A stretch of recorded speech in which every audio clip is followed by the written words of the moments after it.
Number one is use your starchy fruit, vegetables, and your whole grains as replacements for the fast digesting flour products, white flour products in particular. Hi, welcome to the Judy Terrell Show, where I explore topics intended to optimize every body 50, 60, 70, and above. Hi, everybody, and welcome to your second 50 years on the planet. If you are joining me on this episode, then you are in the first of my 6-part guidebook on how to reverse pre-diabetes when you're over 50 and definitely 60, 70, 80 and beyond. All right, welcome everybody. So let me set the scenario. You went for your annual checkup. You had some blood work done. Your blood glucose might have been a little high. Your doctor then did a little more blood work, and now you found out that your A1C, which is the 90-day average of your blood sugar, as opposed to the blood glucose level, which is the level that you're at in that moment. The A1C is in the gray zone, all right? That could be anywhere from 5.6 to 6.2, maybe 6.4, depending on your clinician and where they want to set that. But you are now in what's diagnosed as the pre-diabetes category. Most of the time, the doctor would say, we want to put you on some medications. Many people don't want to go on medications. And this is this gray zone area where the doctor will usually say, okay, I'll give you 6 months. We'll watch it. We'll check, set up another checkup, and you can make some lifestyle changes to try and get that back under, the line of 5.6 or lower, which is now, out of the red flagged area. All right. And that, when you're over 60, there's some special considerations that are a little different than when you were younger, over 50, I should say, 50, 60 and beyond.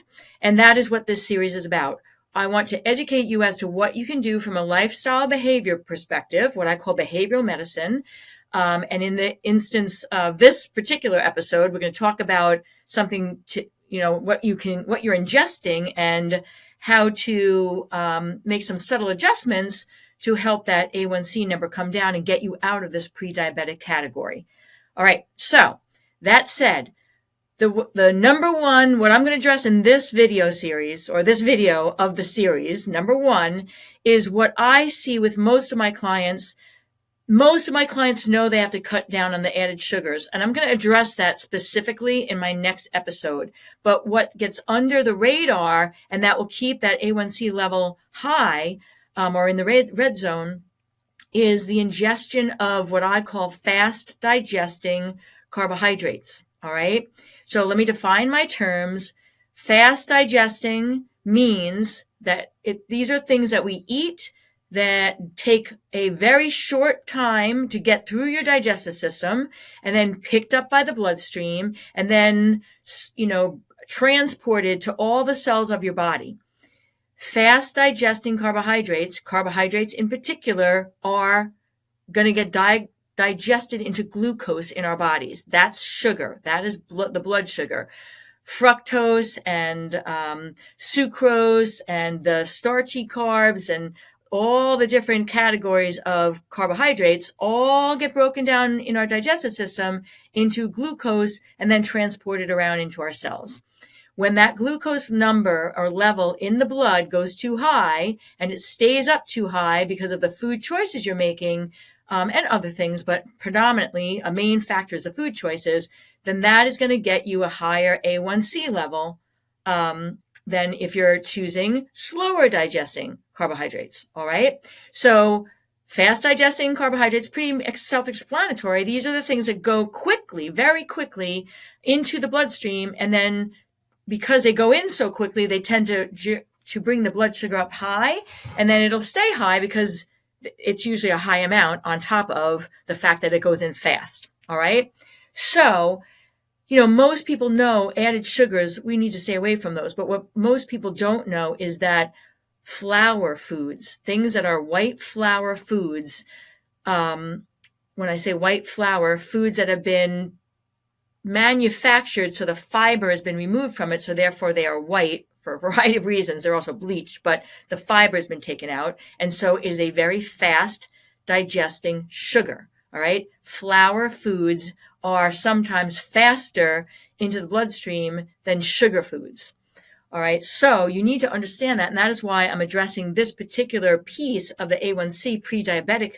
What can you do to help to lower it in my first episode? Because I feel like there's like a disjunction and people are failing at lowering their A1Cs and then having to go on medications that they might not have been able to go on if these points were clearer. All right. So I have this little chart here that I put together because I want to use it. I got a little playback for my lighting here, but fast digesting carbohydrates. All right.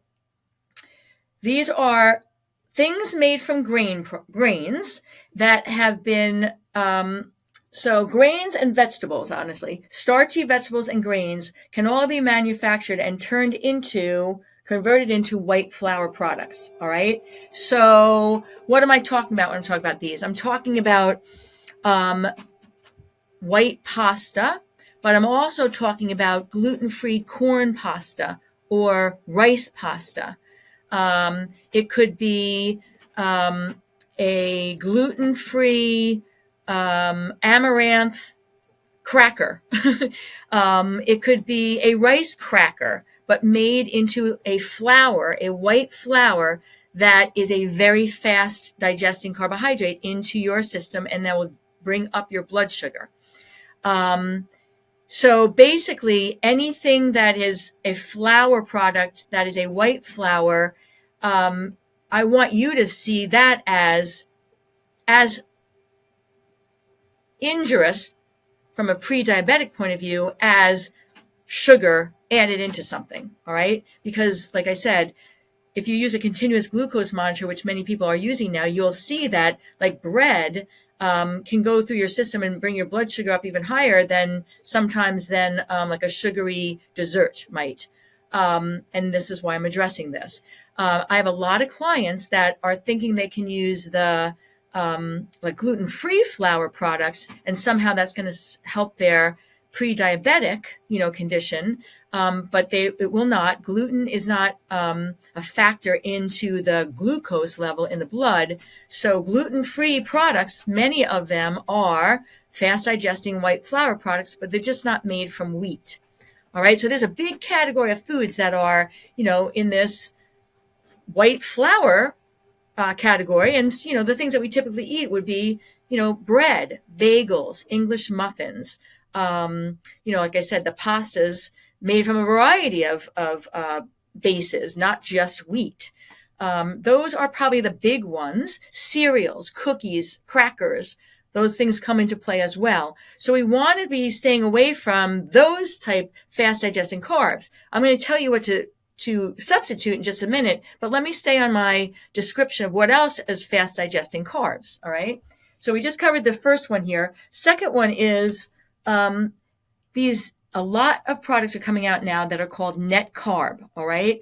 And they will give you a formula. They'll say, this product has 23 grams of carb, but we added fiber to it. And so now if we subtract out the fiber, let's say it was 20 grams of carb and we have 10 grams of fiber, then this is 10 net grams of carb. And of course, that's appealing because we all know fiber slows down digestion. So fiber is good for us from a pre-diabetic point of view. But what we don't understand is that this is manufactured fiber. Hi, everybody. I wanted to interrupt this podcast because I want to give you something. Your Second 50.life is my virtual platform that is designed for both men and women over 50 and 60, 70, and 80. And it includes pre-recorded video information on exercise and how to do it whether you're fit and in good health or if you have bad knees, bad shoulders, a bad back, whatever. It includes information on how to eat for weight management and how to eat for health management. It includes information on the psychology of aging and what do we need to do in our heads. Because let's face it, this aging thing is not for the faint of heart. So your Second 50.life is a virtual platform of resources that you can access at your own leisure but it also includes 2 times a month live video coaching with me so that you can bring your own individual questions and get individual coaching as well as have access to all the information on the pre-recorded videos. So please check it out because we're all in this together and we got this if we work as a team. All right, everybody, back to the show. It is, the food companies buy fiber that was manipulated out of whole food, put into packaging that they can then buy and then add in their manufacturing plants this fiber to a fast digesting white flour carbohydrate. And then their labeling implies that this is going to be, that it's better for you. But what I want you to understand, if you're pre-diabetic, is that it is not better for you. Yes, we want the fiber, but we want the fiber to be from a whole food in the packaging of which it was, it developed in, it came from. That is your better choice when it comes to pre-diabetic, trying to get out of the pre-diabetic category. So these net carb products are oftentimes, even though they've got these added fibers, there's still, if you're using your blood glucose monitor, if you have one or the doctor prescribed one, you'll see what I'm talking about. These still can jack that blood sugar up very rapidly. And then, well, I guess I covered both those just now. So just the net carb products and then the net carb products and other things that have this manufactured fiber that has been added to a fast digesting carbohydrate. That is not your best choice when you're pre-diabetic. All right. So what are your choices? What are we going to substitute them with? All right. Here we go. Whole food starchy vegetables. And what am I talking about when I talk about those? So I'm talking about potato, sweet potato, beans like garbanzo beans, kidney beans, black beans, corn. I put a little asterisk there, organic, because the big issue with corn is the GMO cropping. So if it's organic, it cannot be GMO, genetically manipulated. Peas and winter squashes. So those are whole food, higher fiber, starchy carbohydrates, and those should be what we want to use in our meals to replace the bread, the pasta, the net carb products that we're being sold a bill of fares about. Now, I'm not suggesting that you should eat a potato by itself, because most of the people who have been diagnosed with pre-diabetes and have been given food guidelines have been told to stay away from those. But what I'm saying here is that they are in their natural package. They have fiber naturally in them, and don't eat any of those starchy carbohydrates alone. You're going to have them with a protein, with, some avocado or guacamole added into it to make for the wet, a healthy fat. That slows down the titration along with the natural fiber in its natural packaging of these starchy carbohydrates. So they are your better choice for the carb part of your meal than the flour products and the fast digesting net carb and fake, I say fake fiber, but it's the manufactured fiber products. So eating these vegetables, in portions that are appropriate in the context of a meal with protein and fat is the way to control the pre-diabetic A1C number without having to cut the carbs completely out. Because, honestly, who's willing to do that for any long-term, practice? And you don't have to do it if you're doing it the way I'm suggesting, having it in a comprehensive meal. And then the starchy vegetables combined with use of whole food grains, amaranth, which happens to be higher in protein than some other grains, quinoa, black and brown rice, oats, oatmeal.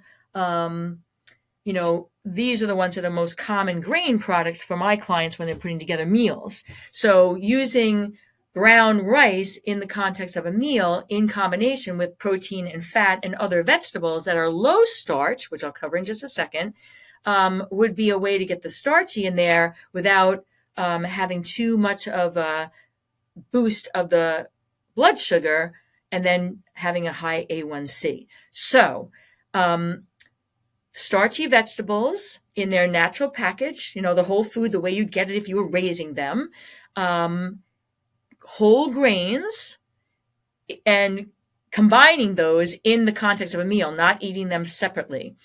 Then you're also going to add in your low starch vegetables. These are vegetables that, again, they're going to be broken down into glucose in your body, but they have a higher water content, a higher fiber content naturally. So therefore they are lower sugars overall, hence the low starch category.